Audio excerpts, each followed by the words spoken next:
Hari ini saya akan bertanya pada Profesor Uki terlebih dulu. Vaksin itu sebetulnya apa sih, Prof? Karena kan ini kan tentang vaksin. Tentunya kita harus mengenal terlebih dahulu nih, apa sih sebenarnya vaksin COVID-19? Ya, baik. Terima kasih Mbak Rika. Jadi vaksin itu sebenarnya adalah suatu produk biologi yang biasanya dari suatu agen penyakit atau penyebab penyakit. Penyebab penyakitnya bisa virus, bisa bakteri, mungkin bisa bentuk yang lainnya lagi atau jenis yang lainnya lagi. Kalau dalam konteksnya COVID, vaksin ini adalah produk biologi yang berasal dari virus SARS-CoV-2. Dan vaksin ini kalau diberikan kepada tubuh manusia dapat menciptakan suatu kekebalan tubuh.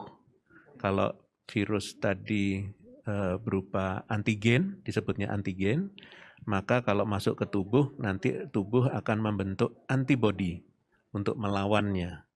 Jadi vaksin sebenarnya adalah produk biologi, konteksnya COVID ya, dalam rangka untuk memunculkan antibodi pada tubuhnya. Oke, jadi reaksinya memunculkan antibodi di dalam tubuh terhadap virus COVID-19 begitu ya? Ya, antibodi itu sebenarnya adalah imun untuk melindungi tubuhnya dari penyakit itu sendiri. Oke, nah sekarang kita tanya ke Pak Bambang nih, bagaimana progres persiapan vaksinasi dari Bio Farma sebagai wakil pemerintah? Ya, terima kasih Mbak Rika. Jadi saat ini progres vaksin kami kan sedang dilakukan uji klinis ya di tahap ketiga dengan Universitas Padjadjaran, dan update terakhir per Jumat kemarin sudah 1.620 relawan yang mendapat suntikan pertama. Jadi vaksin ini memang kan dua kali penyuntikan ya, 2 dosis, dosis pertama dan dosis kedua. Jadi yang dosis pertama sudah selesai 1.620, kemudian yang mendapatkan suntikan kedua sudah 1.074 relawan, dan yang sudah diambil darahnya ada sekitar 671 relawan. Jadi nanti mudah-mudahan ini akan selesai di akhir bulan ya, atau awal Januari 2021, sehingga laporan untuk uji klinis bisa digunakan untuk mendapatkan emergency use authorization dari regulator kita, yaitu Badan POM. Demikian Mbak Rika. Oke, Pak Bambang, Presiden juga sudah berkunjung ke Bio Farma. Apa saja sih arahan dari Presiden? Oke, waktu itu kalau nggak salah Pak Presiden ke Bio itu tanggal 11 Agustus ya, 2020. Dan beliau melihat langsung kesiapan Bio Farma untuk melakukan produksi vaksin COVID ini yang diperoleh dalam bentuk balok dari Sinovac. Dan beliau sangat mengapresiasi sekali bahwa ternyata Indonesia itu punya kemampuan Mbak untuk melakukan produksi gitu. Jadi melihat langsung beliau, Pak Presiden melihat langsung ke fasilitas kami, dan untuk saat ini kami sudah mempersiapkan kapasitas di 250 juta dosis per tahun. Jadi nanti balok yang kami peroleh dari Sinovac akan kami proses di Bio Farma, dan itu kapasitasnya sekitar 250 juta. Jadi Pak Presiden ini menunjukkan bahwa ternyata kita mampu memproduksi vaksin itu sejak lama. Bio Farma itu sudah 130 tahun usianya, dan itu bergelut terus di vaksin tuh Mbak. Jadi dengan melihat kompetensi, kemampuan, fasilitas, beliau optimis bahwa kita juga nanti akan bisa produksi sendiri. Demikian. Oke, Presiden optimis, insya Allah masyarakatnya juga optimis gitu ya.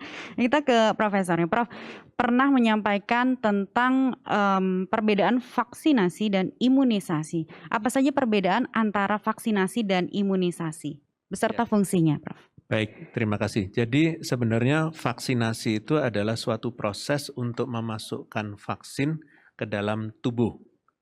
Bentuknya bisa disuntikan, bisa juga diteteskan, dan setelah masuk ke dalam tubuh, maka tubuhnya akan bereaksi membentuk sistem kekebalan atau imun tadi, atau bentuknya adalah antibodi, sehingga akhirnya bisa melawan kalau sampai suatu saat tertular. Sedangkan imunisasi adalah suatu proses di mana tubuh membuat imunitasnya itu tadi. Kalau vaksinasi adalah memasukkan vaksinnya ke dalam tubuh. Imunisasi adalah proses di mana tubuh akhirnya bisa memunculkan imun atau kekebalan tubuh karena terbentuknya antibodi spesifik terhadap penyakit yang dituju. Jadi vaksinnya spesifik untuk itu. Jadi yang paling penting vaksinasi dulu atau imunisasi dulu atau harus dua-duanya atau bisa salah satunya? Nggak usah dibingungkan antara vaksinasi dan imunisasi. Kalau vaksinasi itu adalah prosesnya saja untuk memasukkan vaksinnya. Imunisasi itu adalah proses yang akhirnya timbul kekebalan tubuh pada tubuh manusia yang sehat. Kan awalnya adalah yang divaksinasi adalah orang yang sehat. Makanya ada pemeriksaan kesehatan sebelumnya. Dan nanti setelah divaksinasi, maka timbul reaksi dari tubuh untuk membentuk kekebalan tubuh tersebut. Oke, lalu bagaimana skema pemberian vaksin itu sendiri nantinya, Prof? Jadi kalau konteksnya skema tentunya pasti kita akan menentukan prioritas karena vaksinnya juga tidak datang dalam jumlah yang segera semuanya komplit ada langsung bersamaan. Kan bertahap. Nah, tentunya dengan bertahap pasti diberikan kepada kelompok-kelompok sesuai dengan prioritasnya. Apakah kelompok yang memiliki kerentanan tinggi atau risiko tinggi dan seterusnya. Kemudian juga nanti ditentukan juga dengan daerah. Jadi ada beberapa pertimbangan yang dilakukan oleh pemerintah dalam rangka menentukan siapa yang divaksin duluan sesuai dengan schedule yang ada. Oke, itu bicara soal prioritas. Bagaimana prioritasnya berdasarkan zonasi, Prof. Dan kapan vaksin akan benar-benar siap beredar? Vaksin akan siap beredar pada saat semua rencananya sudah siap dan memastikan bahwa vaksin yang ada memang sudah lolos uji klinis lengkap, uji klinis 1, 2, dan 3, dan hasilnya adalah aman dan efektif. Oke, kita ke Pak Bambang. Target yang akan diproduksi oleh Bio Farma sendiri berapa nih Pak? Dan nanti distribusinya seperti apa antara kebutuhan dalam negeri dan luar negeri? Iya, jadi yang tadi sudah saya sampaikan Mbak ya, kami punya kapasitas 250 juta dan komitmen sementara saat ini vaksin yang akan disuplai dari Sinovac sebesar 260 juta dosis. Jadi nanti seluruhnya akan kita mulai produksi setelah kita dapatkan izin dari Badan POM. Tapi tentu persiapan mungkin bisa kita lakukan dari awal ya, dari November, dari Desember vaksin sudah coba kita datangkan karena di sana akan ada uji-uji dulu sebelum dilakukan produksi, ada stability, ada quality control, karena semuanya harus dilakukan secara hati-hati untuk menjaga mutu, keamanan maupun efikasi dari vaksinnya. Jadi mudah-mudahan kalau dari kapasitas kita sekitar kan tidak mungkin ya Mbak ini semuanya datang kemudian diproses diproduksi ini datang secara bertahap, kemudian kami lakukan juga produksi secara bertahap per bulan. Itu kira-kira sekitar 16 sampai 17 juta dosis per bulan yang bisa kita produksi. Tapi ini juga nanti tergantung dari ketersediaan atau waktu supply dari Sinovac itu sendiri. Begitu Mbak. Jadi produksinya dilakukan secara bertahap ya Pak Bambang ya? Iya, betul. Oke, kita ke Profesor dulu. Vaksin COVID-19 ini nantinya diperuntukkan untuk siapa saja sih, Prof? Lebih spesifiknya gitu, untuk mereka yang sudah terinfeksi kah atau orang sehat untuk pencegahan? Tentunya vaksin ini diberikan kepada masyarakat yang sehat dalam rangka supaya mereka tidak tertular. Oke, jadi untuk masyarakat yang sehat sebagai pencegahan itu juga bisa. Mereka harus memiliki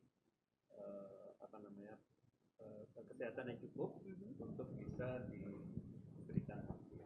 Jadi kalau misalnya mau diberikan vaksin, itu seseorang itu harus dalam keadaan fit gitu ya, ya Prof ya. Jadi jangan sampai sakit terus lalu diberikan vaksin gitu. Jadi benar-benar harus fit dulu, baru diberikan vaksin. Ya, jadi pada prinsipnya vaksinasi itu diberikan kepada orang-orang yang sehat dalam rangka untuk melindungi dirinya. Dan tentunya siapa yang diberikan adalah orang-orang yang pasti memiliki risiko tinggi untuk tertular. Maka dari itu harus diberikan vaksin terlebih dahulu. Karena sebenarnya kalau sudah terinfeksi juga sama aja bohong ya dok ya untuk diberikan vaksin gitu ya. Vaksinasi diberikan terutama pada orang-orang yang sehat yang belum pernah terinfeksi. Tentang nanti seperti apa selanjutnya dari hasil uji klinisnya kita akan tahu lebih jauh.